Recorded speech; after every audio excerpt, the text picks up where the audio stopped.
Hello, and welcome to season 3 of Tori Talk with Catori Langley. I am your host, Catori, and I am here super excited with Preston Mitchum.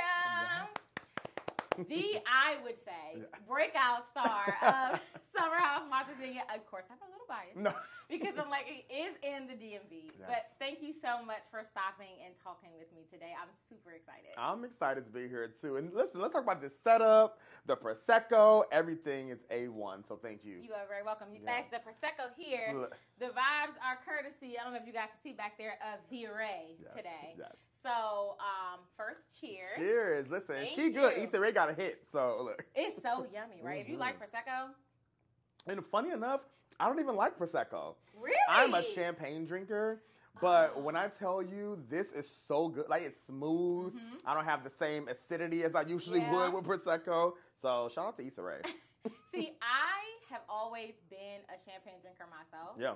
And me and my boyfriend spend a lot of time in Italy, so a lot of times we go to Italy, they always have so much Prosecco, so I've been like drinking it more, and now I'm like... Right. Move out the way, champagne. I take the champagne here and there, but it's the Prosecco for me all day. I get it. Well, first, I want to say congratulations, newly engaged. Thank you. Look, close up. Look, and it's so funny because he actually just did this. I proposed first in April.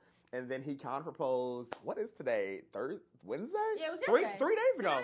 Yeah, like that's it. Like, it was literally a couple of days ago, and there was that brunch on the rooftop of Moonraker, or rooftop of the Pendry.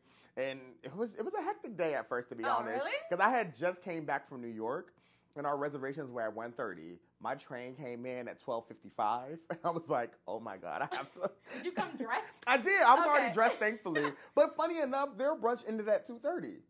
And I was like, well, why would y'all not tell him that when he made these reservations? He was rushing. So he felt like he needed to rush it. We ran into some beautiful fans and their mothers because it was Mother's Day. But obviously it ended well. So yeah. Oh, yeah. I just saw the photos. I was like, yes, you're going to have rings for the interview. Exactly. Like, I'm going to keep going like this. Right. You now have one hand. Hello. You have one hand. I said, look, right now, this not that. But one day, when I get one hand, I'm going to be a left-handed mommy. All day. Listen, this left hand can't do nothing at this point but wave. Right, I was going to say, I can't do nothing else. But I'm like, oh, my God, what was that? I just can't hear you. Oh, my gosh. Well, I love congratulations. Thank you. From what I saw, it looked like it was a very beautiful proposal the first time. I'm very happy for the both of you. He actually made an appearance this year on the season. He did. So I want to start with something fun. Yeah. That was like a big thing for me. Please, the level from 1 to 10 on cringe. He's been inside me. Oh. How was that to hear in person? Because at home, I was like this. No, she didn't use those terms. No, it was an 11. 11? In turn, like it exceeded the cringe Richter scale. Because we were like, how did we get there? Like, there are so many ways you can say that we had sex too. So I was like, this feels very planned, or maybe this is the way you talk about sex. Well, that's the thing, and it seemed like you were one of the few people to actually mention like. Yeah, I was like, what do you mean? Use these terms? Right, what do you mean there? It was so fascinating, but I think we all genuinely, when she said it, were like, our faces were real, because we were like, what? Okay, we know what you're saying, but why you say that? And then I mean, like. That'd probably been something when you was on Watch What Happened Live. Like how many times someone says inside me at that point. Like, listen, geez. That word of the day we should have been drinking to was inside me. Inside me. That's what I'm saying. There's so many references to it. And by the end, I was just like, okay, lady. Like you start to get secondhand embarrassment. And then, listen. I don't use those terms. I was just like it icked me. No, oh my gosh. And I love me some Summer. She's going through a lot this season. And, you know, I really love Summer. We're really good friends still. But that term, I was like, girl, try something else. We revisit this concept again. Yes, for sure. Now, right now at the time of this interview, there will be one more episode that comes out. That'll be the season finale. By the time this airs, we would have all seen the season finale. Yeah. But at this point, what I am loving about the season is that you all have really gotten to do your own parties this year. Yes. I felt that first season, it was like, what y'all doing in this house? Yeah. And then when y'all were at these, I was like, so I'm an event planner as well. Oh, yeah. So I'm sitting here like, oh my God, Listen. where is the tables? Yep. Where is the decorations? Y'all at this beautiful house. So I was so nice to see that you guys got to get your own parties this year. Of course, I loved yours. So you were number one for me. Yeah. And then now that I just saw Nick. Yeah. Number two. And Nick is such a planner too. I could tell. It's so funny too because I'm not a planner in that way. I have like the concepts in my head, but I am not someone who's going to execute a plan. Like, and not in that sense. I'm like, I'm the creative person. Sign me up to think of your ideas, your concepts, your vision. Please don't sign me up to execute this. But the funny thing is, my two events, actually, I did them both outside the house. So the boat party was my first party, and then my second one was the one on the rooftop. Yep. Like, but people need to pay attention to that because, you know. I peeped. I was like, y'all ain't getting that past me. I was like, after y'all was tripping about cleaning up that house, I said, both of your events were like, oh, no, ma'am. You'll be going out of here. I ain't fooling with this house. I will absolutely pay the people to come clean. Thank you. Tip you. Right. But it was a really good experience, and I'm really glad that we were able to do that. Nick's party was chef's kiss, though. Like, it was classy. Then we turned up. Like, it was really a good event. Well, I knew that was coming. Yeah, well, y'all always do that. Like, no matter how it starts, it always ends in a turn up. You know what? Compared to last summer, too, it was interesting because I think I kind of hated my event last year. I mean, I'm grateful it was no drama. Right. People were really supportive, right? It was a pride party. It also just felt a little too stereotypical for me. Yeah. And to be honest, had I had more time, because, you know, I hate to admit this, but when we were cast for season 1, and then we found out all the events we needed to plan, it was maybe a few weeks difference. Oh, wow. So we did not have, like, any time to really actually develop these full plans. So thankfully, we had a lot more time this time around. We kind of knew it was coming. We had more time to think of the vision, the concept, which is why I think my events were much better this season than last season. But baby, that pride party, I said, well, don't this look like a damn rainbow? Like I can be creative enough to make this funny, but I don't want this. Right. This is not what I had in mind if I was gonna be hosting one for myself. Exactly. I'm like, shout out to Amazon, but I'm like, these are little Amazon rainbows that I'm putting. I don't want this. But it was good. It was really good overall, though. Now, speaking in between this season and last season, so I think beyond just the parties and, like you said, the preparation that you guys had, congratulations again. Oh, well, first, I'm sorry, I'm bearing the lead. Congratulations on getting a reunion. Oh, my God. Thank you. Thank you. Because not all shows get reunions, so that was good. And I watch a lot of Kempire. So I saw a lot of, we got to get a reunion campaign. So I was very happy to see that you guys were able to get one. And I think it's needed, especially like with the arc of this season in comparison to the last season. I think it was important that you guys were able to get one. And it shows like... Yeah, listen, I appreciate that because what reunions also taught me, especially now filming one, is that you do not have enough time to actually address issues. But what it does do, you know why... You start to understand why people are maybe upset about certain things or confused about certain things. And if you actually care to figure it out after the fact, you can actually talk about it. But it's just sometimes exhausting. Yeah. Sometimes people are a little too planned at the reunion. Sometimes things don't make sense that people bring up certain things. And you're like, okay, where do we go from here? Right, it's like, what? Okay, this is the first time you've ever mentioned this is a problem, so I don't know what to do with this. Right? Yeah. So, and I think people sometimes, well, actually, this is shady, but I mean it. Because it's also the truth.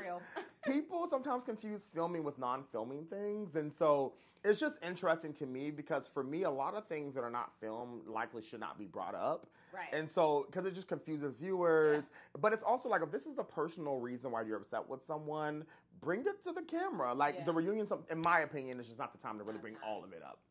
Well, what I will say, and you know, we took an arc because I was just excited.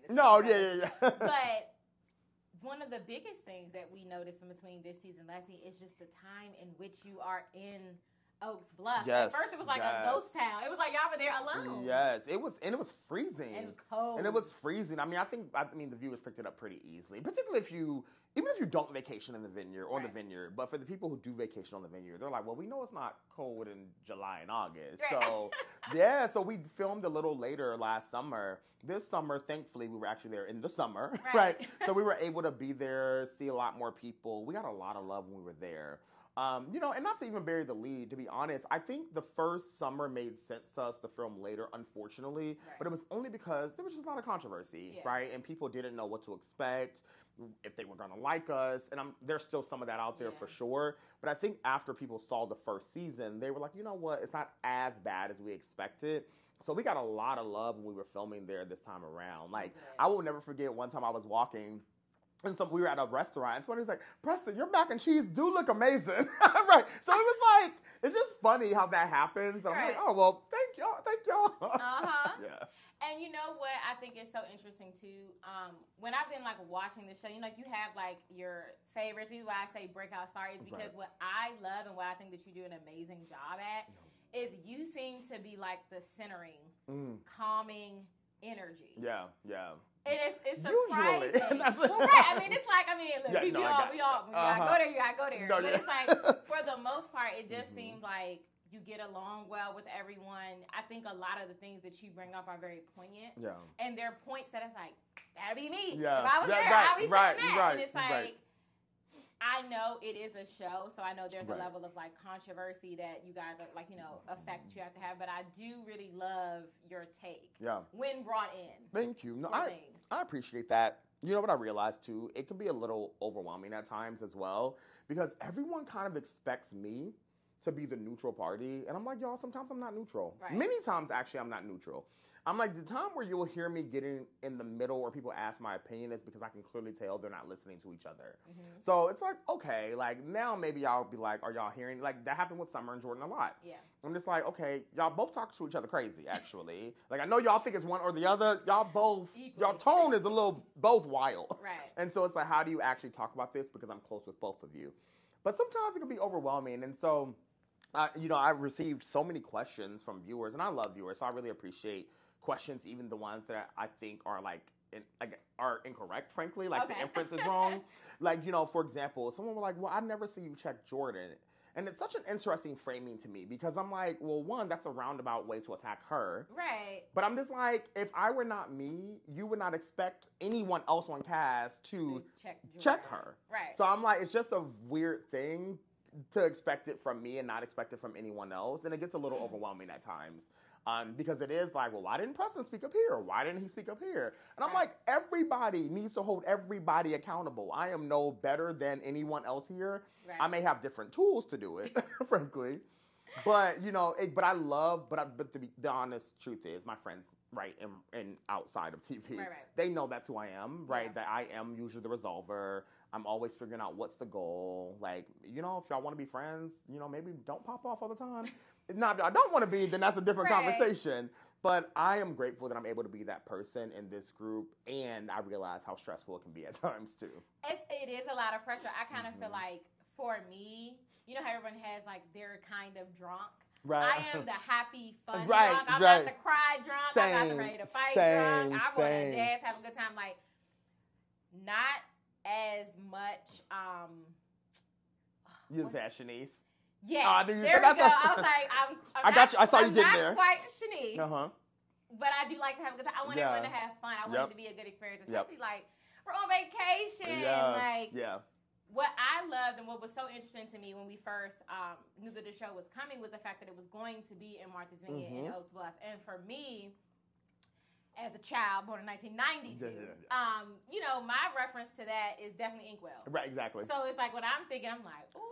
I was ready to see. So I was super excited to know that we were going to be highlighted this way on a platform such as Bravo. Right. When the idea, so I mean, I guess like we can talk about how did this idea come to you? How did you get cast? How did you get a part of the first season? And of course, make the decision to come back for season 2. So I had gone on the Vineyard multiple summers at that point. There was one summer in particular that a few people were already out there on the cast who eventually made the show. I was also out there just separate from the cast. I was with another group of friends. So who was there at the time? It had to be Silas, Jasmine, Jordan, Shanice, Jason, who was on season 1 but not season 2, and one other person I may be missing. But literally, and this is actually wild how divine timing is, because they were going to an all-white party, and there was a picture that Jordan in particular posted. Like, Jordan was already being vetted for one other show on Bravo. So a casting director reached out to her and was like, hey, I don't know if you know this, but we're actually looking for kind of this entire aesthetic for a show that we just got greenlit. And would y'all be interested? And after she, you know, after some hesitation, because everybody's like, that ain't real, whatever. It's not going to happen. Like, who just gets an Instagram message, right? And, you know, the next step was, well, actually contact, do you have any other friends who you think would just be good for the show? Well, obviously, no one is a shoo-in. We still need to do interview and storytelling and all that. And I was brought in after that because I was already connected to a couple of them. And they brought me in, and that's kind of when my journey started and auditions started. So I'm really grateful for that moment. I think I really went through a lot of thoughts around whether I was going to do the show or not. One, frankly, I had a list of pros and cons, and I was surprised when the pros outweighed the cons because, you know, there were so many cons. Right. Look, I can only imagine. There were so many cons. Like, at this point, like, I was an attorney for about 12 and a half, 13, well, at this point, 12 years, I was an attorney. And, you know, I worked in policy. I've done consulting with corporations and nonprofits. I was a teacher, a professor at Georgetown Law. Like, it was so many things that I was doing. Did y'all hear that? Look. Did y'all hear all those phrases dropping? I was an attorney. I was at Georgetown Law. Georgetown. Yeah, I used to work there. No, but I had written so many articles. Honestly, I was like on top 100 list. Like, it was, at that point, I was like, this could be a really good opportunity, but also all of this could crumble. Because you never have control of the edit. You can't. And so, you know, I know, and all the shout out and love to producers, and I know people love to say, like, you know, if we used it because you gave it. It's like, yeah, but I also gave 250 other hours of things. But this is what you decided to use because you wanted to tell a story. That's fair. But, you know, there are certain things you can't control. I had to think about it, though. I was like, I don't think at this time, as hell, still never, there were Black gay men I could count who were main stage, especially on Bravo, right? So they were like, you know, friends of, accessories to their best friends, and I loved them dearly, right? The Derek Jays, the Dwights, Miss Lawrences, etc. They were just being themselves. Unfortunately, at the same time, I think when you have fewer people that you see, they become caricatures on TV, and that's not their fault. But I couldn't shake that I could be the main stage, and that many people would want to see that, right? See a Black gay man who was just a Black man, but also happened to be gay and were really good friends with people and, you know, had accolades and could turn up and be funny and shady and all the things. And it just made sense. It just started to make sense after a while. And yeah, here we are 2 seasons in. And, you know, but I also had to realize, to the point of editing, I also had to realize that producers are right in a sense. If you are cussing people out every day, they're going to have a lot of it. Right. So I'm like, for me, you don't see me having a lot of scenes cuss people out because I don't cuss people. Like, I'm just not cussing people out. Maybe I should sometimes because, wow, y'all seen the show. But most of the time I'm just chilling or I'm drinking. And when I get drunk, I am usually a very happy drunk or a sleepy drunk. There's like no real in between. Like, so, but that was what I was weighing. But honestly, I was doing a lot of stuff. Like, and I hate to say it this way sometimes, but I was a shit long before reality TV. And I'm like, okay, either this could make or break a lot of this. Do you think that there was someone who you connected with, like, even not necessarily between the seasons, but more so that you thought, okay, me and this person, I just not gonna hit it off. I know we're a castmates. I know we're friends. But, like, was there anyone that you thought and that surprised you, like, with how well you guys have become close?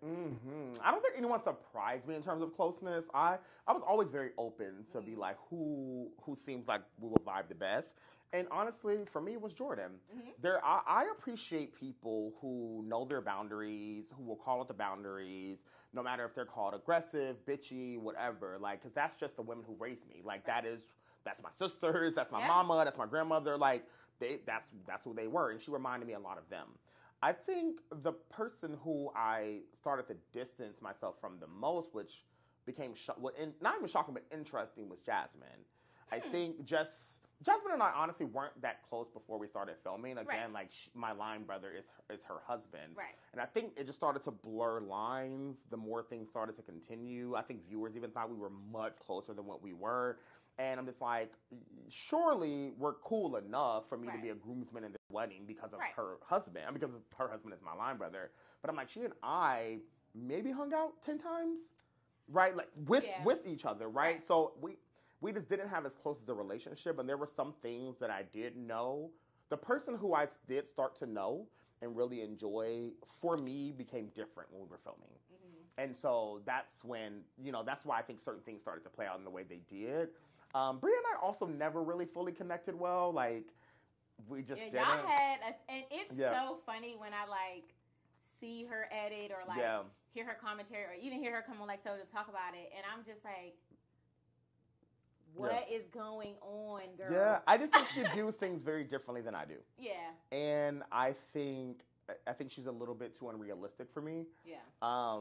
And I think I'm very grounded in who I am and whose I am, and I don't try to get people to like me or like what. And I feel like she's still in the stage where she's figuring herself out, but just too afraid to just say it. Yeah. Just afraid to admit it, and I think sometimes those are the most dangerous people. And sometimes I think it's an age thing too. I hate to be the one that's constantly saying like I'm such an old lady. No, but like you know, but sometimes it hits and I'll be like, okay, when I was 25 or when I was 27, I still didn't act this way, but maybe that was just a me thing. No, but you know what? That's a good point because, and again, you hate to say things like that and do it. But I can't lie. At 25, I had a law degree, you know, and I had to be like, I couldn't have behaved this way in law school. Like I would have gotten kicked out. You had different experiences. So you know, put you where you were. Right. So you have different experiences. I also, to be honest, had a very hard life, and so I think you do start to learn a little bit earlier. You do start to be a little bit more introspective, and so in many ways, I pray for her often because I'm like, there's a lot that I see, and there's a reason why you communicate this way. There's a reason why she usually runs away from conflict, even if sometimes she may be the one to start it. And but those are the moments where in my older age, especially, where I'm like, you know what? Let me try to give a little bit more grace, but don't try it. Right. Well, and I mean, I think that's what I connect so much with when I get to watch you and get to see your scenes, like because sometimes I feel, well, not sometimes, I'm the person that I know that if there's going to be an uncomfortable take or uncomfortable situation or something where I have to, let the opinion know, like, hey, you're doing a lot now. And it's now making everyone else uncomfortable. I'm not the person that feels like, well, I'm going to say it to Preston. Right. And get Preston to say it. Right. I'm that person that will say it myself. So I know that tends to have me sometimes on the other end of conversations. But I think sometimes everyone, sometimes needs that. And I think when you get to be in a certain point, and just like you said, certain life experiences, you're saying, hey, being liked is great, being loved is great, but sometimes being respected and being, appreciated for what you bring to the table is sometimes more important. Yeah, it's more important, and you feel better. You feel better. Because I'm like, at least I can go around being like, I know I was myself, and to me, I would rather be that than liked. Yeah. Right? And so and frankly, when I even decided to do reality TV, one of the things that I said was, obviously, no one wants to be disliked. Yeah. So it's like, I hope I am liked for being myself, because I would rather be disliked for being myself than liked for presenting as someone I know I'm not. And that's not important. And one thing you did touch on, too, was just, you said, your life. You did bring a rather vulnerable piece of your life experience to the show. And what I appreciated this season was that we got to know some of you at a different level than the party and the turn up and whatever. And I think, was it hard for you to even be so open and honest about the fact that you were even dealing with that situation while filming? I know it might have just been timing, but you still didn't have to tell us. Right. You know what? It was definitely timing, obviously, and I mean, in the worst of ways, right? I also, so vulnerability is never hard for me. It is a thing that I think is so important. It's a thing that I lean into often. It's the work that I've done long before TV. And so that's actually a pretty easy thing for me to be. Like, it's why sometimes I'll find myself about to cry and I'm like, okay, pull it in. Because people may not understand this version of you. Right. But I'm like, okay, I'm a double Pisces. I'm going to cry sometimes, right? Just is what it is. I saw that. I'm an Aries. So you're a March baby, not the right part of March.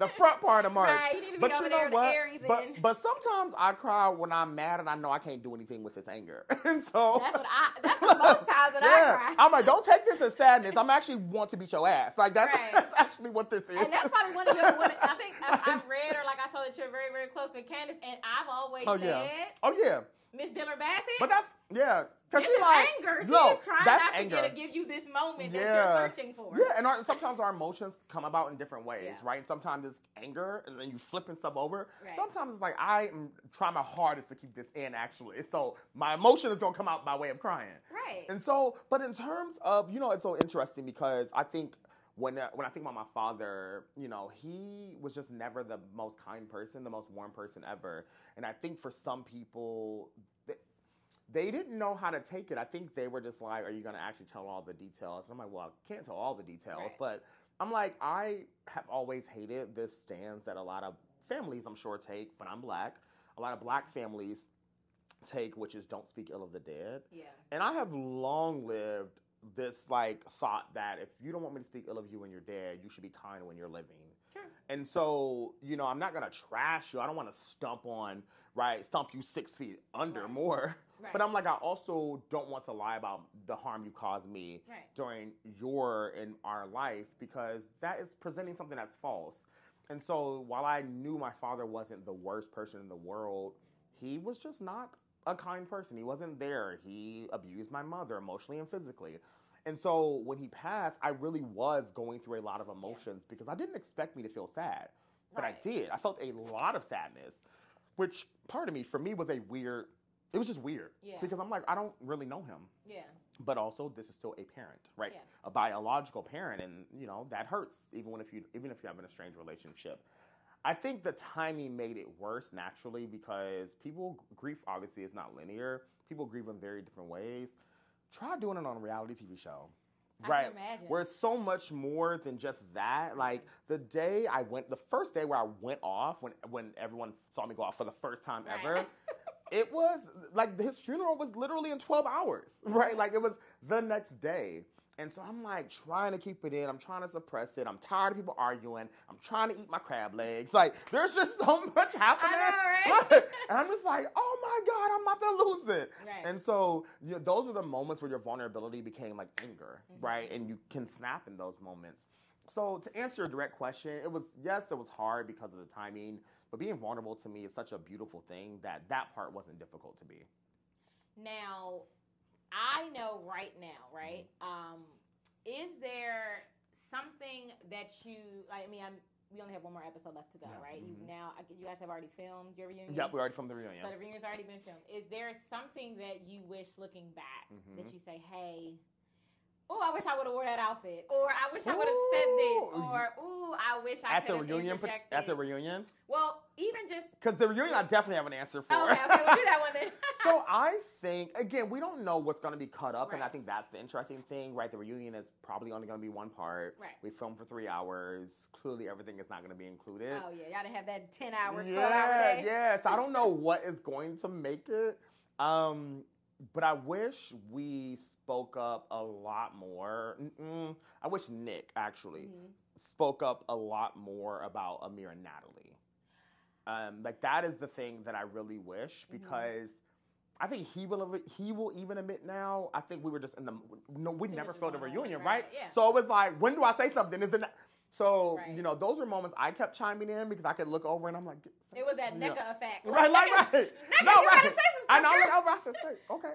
Look, but I think we were just all just figuring things out in real time. But I just don't think we were critical enough of, my opinion, of what obviously the viewers agree with about Amir and Natalie and how Natalie kind of was messy. Well... And since at this point that was the most recent episode by the time of this interview, other than the fact that everybody keeps saying they think that Amir is scared of that girl, I don't know.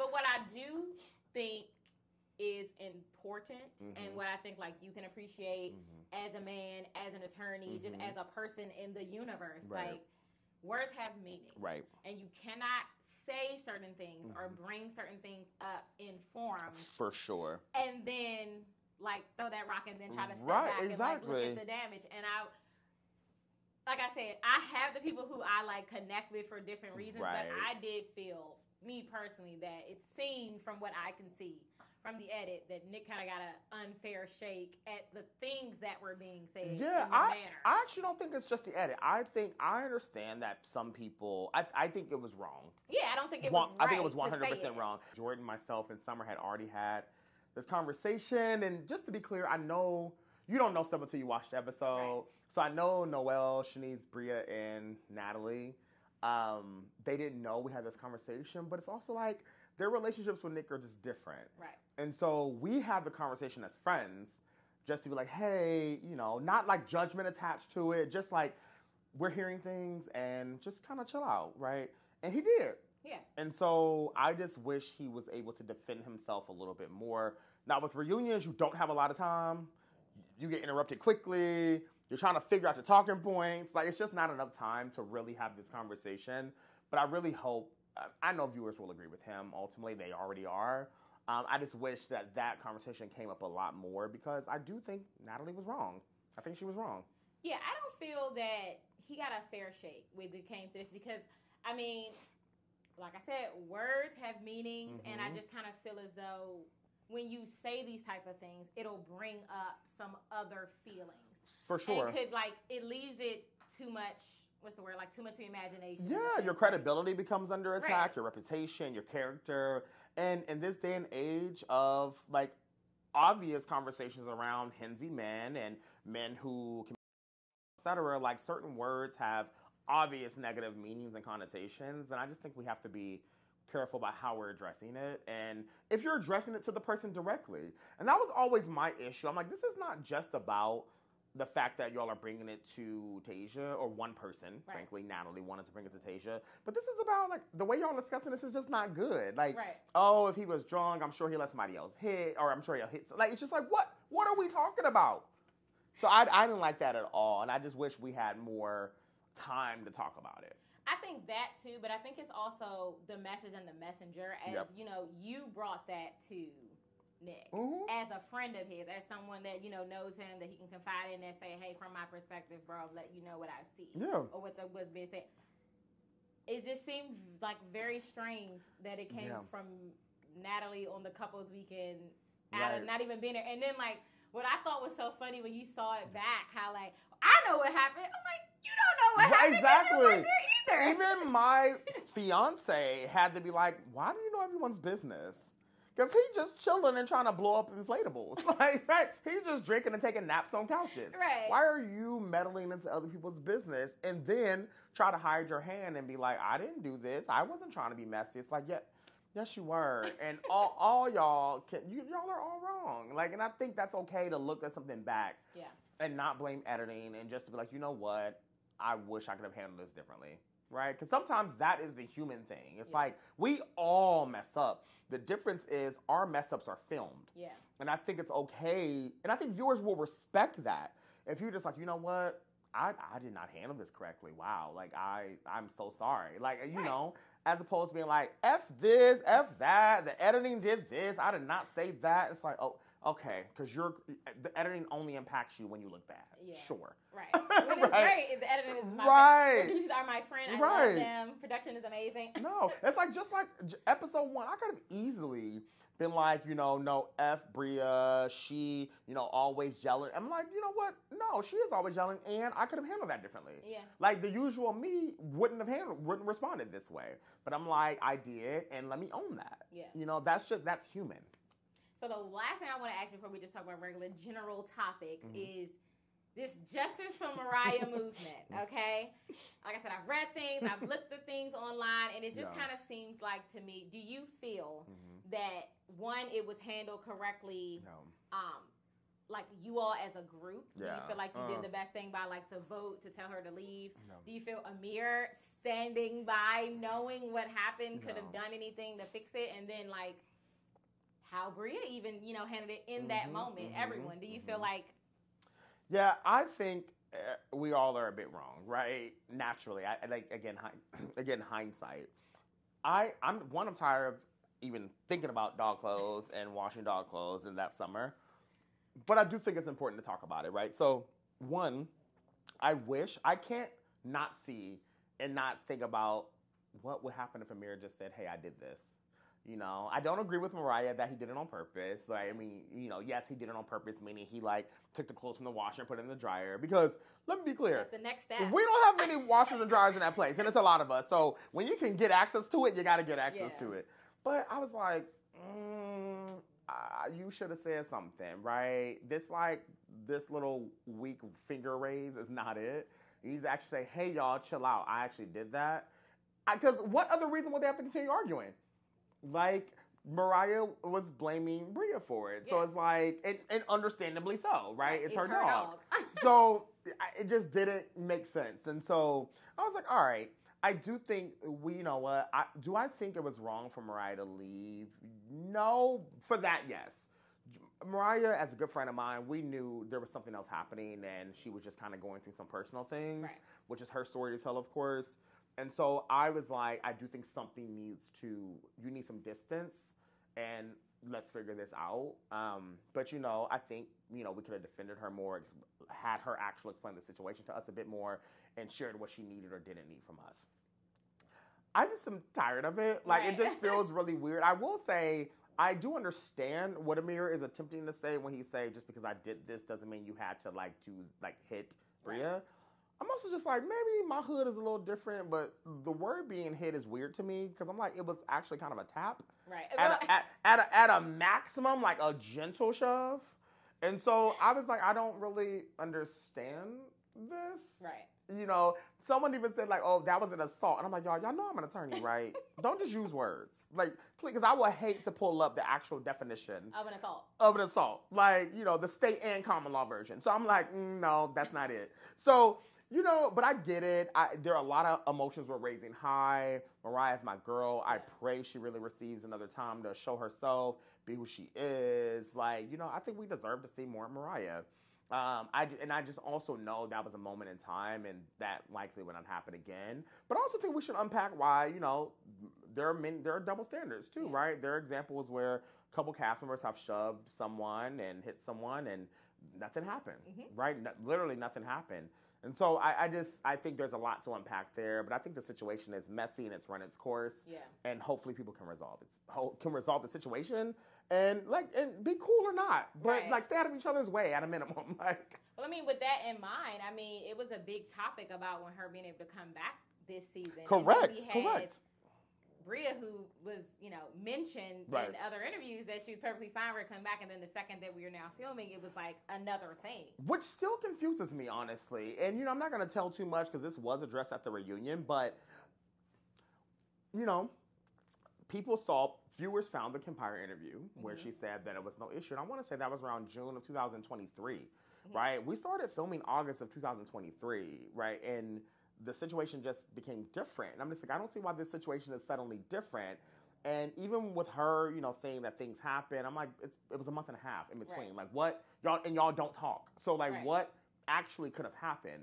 So, you know, viewers can make it for themselves why they think that happened. I just found it to be nonsensical, honestly, that in one instance you're fine, you're friends, etc. But in other instances, like, now I'm triggered, I'm hurt, I'm just like, is it Uchiwali or One Mic? Like, this doesn't make sense to me. So, yeah. Well, thank you for that. And to move on to just regular internet news, I will have to start and kick off by saying Drake or Kendrick. Kendrick. And, okay, Kendrick. So, like, look, I am a Drake fan. Yeah. I have been a Drake fan. Like, I'm not going to say I'm a stan, but I can tell you that. That has been my man for quite some time. You ask anybody, Drake is my man.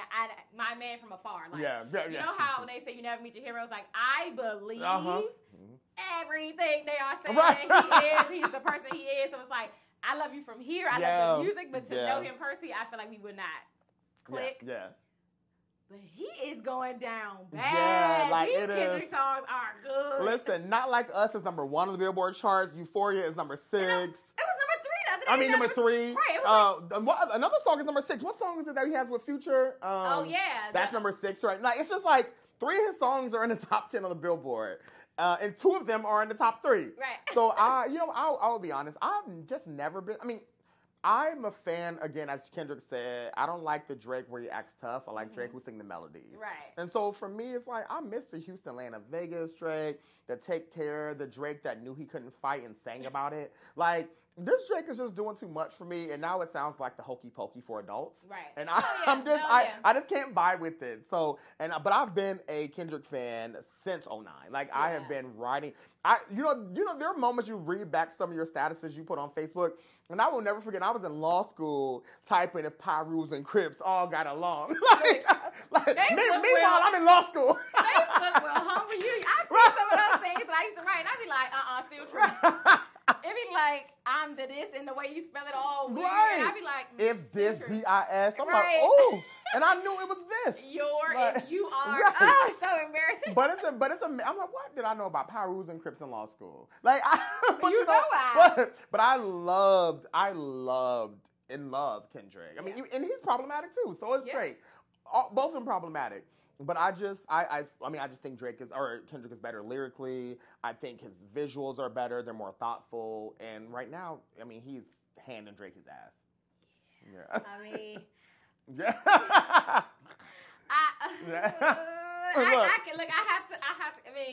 I have gone back and listened to Not Like Us and Euphoria multiple times. Yeah. I listened to Drake's when they came out, so I could hear them, and I haven't gone back. Yeah, I mean, no, Not Like Us and Euphoria to me are bops. Like, especially Not Like Us. Not Like Us is a dance I was track. just at the GLAAD Awards, or the GLAAD Honors event, which honors Black and Brown LGBTQ plus people. When I tell you that the DJ played Not Like Us, and we were rocking.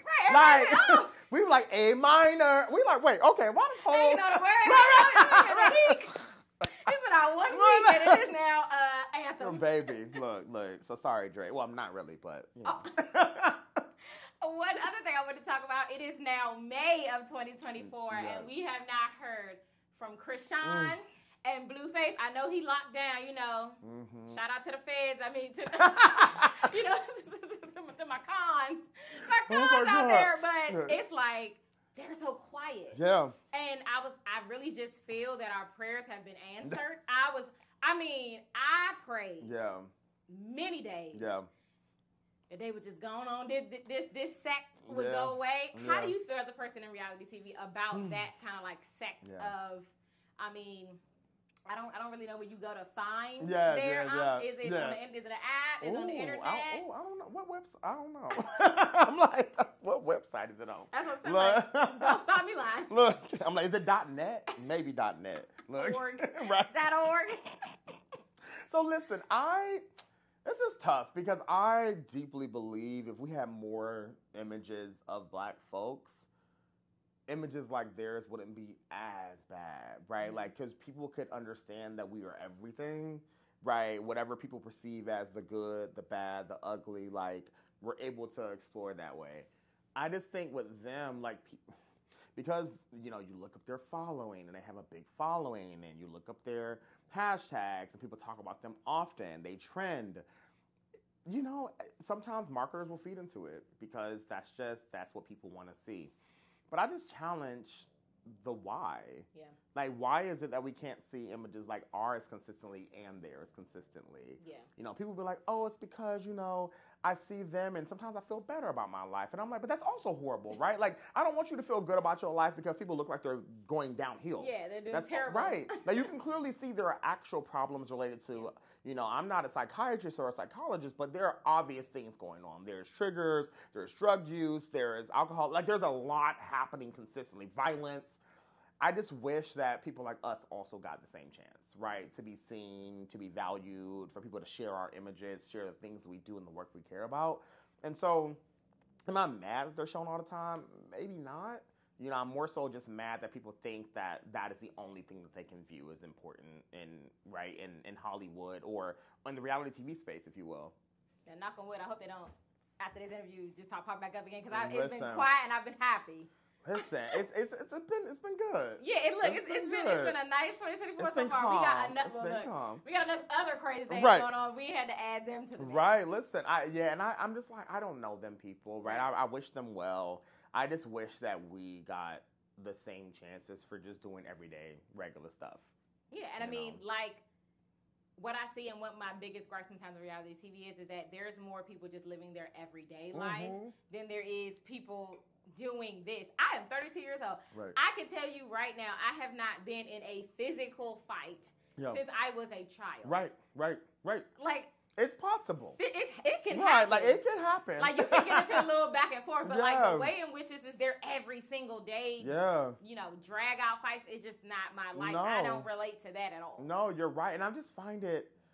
Like, my niece hit me up the other day and was like, hey, did you watch Baddies? And I was like, no.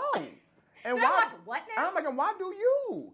And she's 16, and I'm just like, and I can't help but just to be like, why are you fascinated by this? Why are people who are trying to beat each other up fascinating to you? Like, I just can't shake it, right? And it really bothers me that people actually do not think about young folks and other generations and kind of the legacy that they're leaving.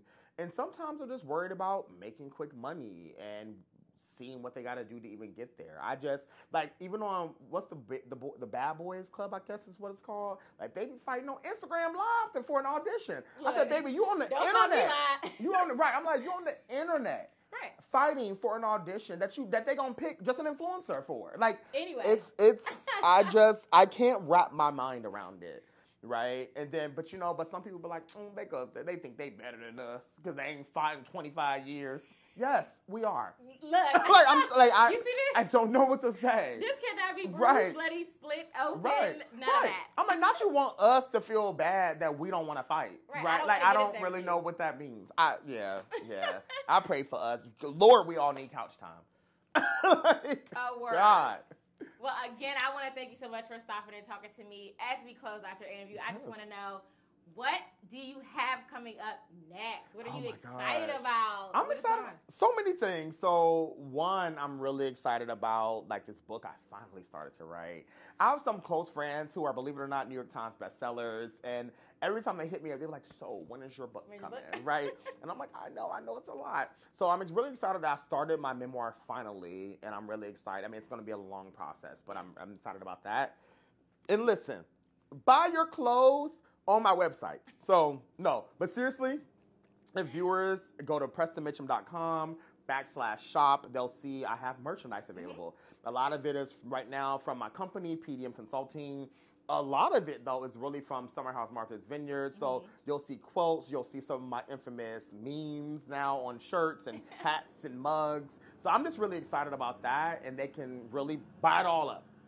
Yes, and buy it all up. Yes. And let's drop that Instagram as well as a website for them again in case you missed it. Yes. So you can make sure you stay up to date. Yes. And because you got a wedding coming up too. So listen, yes, look, be tuned. Look.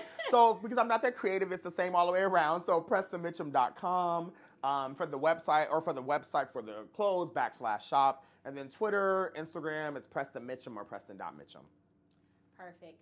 Thank you so much. Thank you. The perfect start to season 3. Oh, thank you. I want to thank you. I want to thank you all for tuning in and sitting through this with me. There'll be many, many more. Hope you guys enjoyed the set and our guests. And until next time, we're going to, look, I done drank all that. Look, almost, cheers.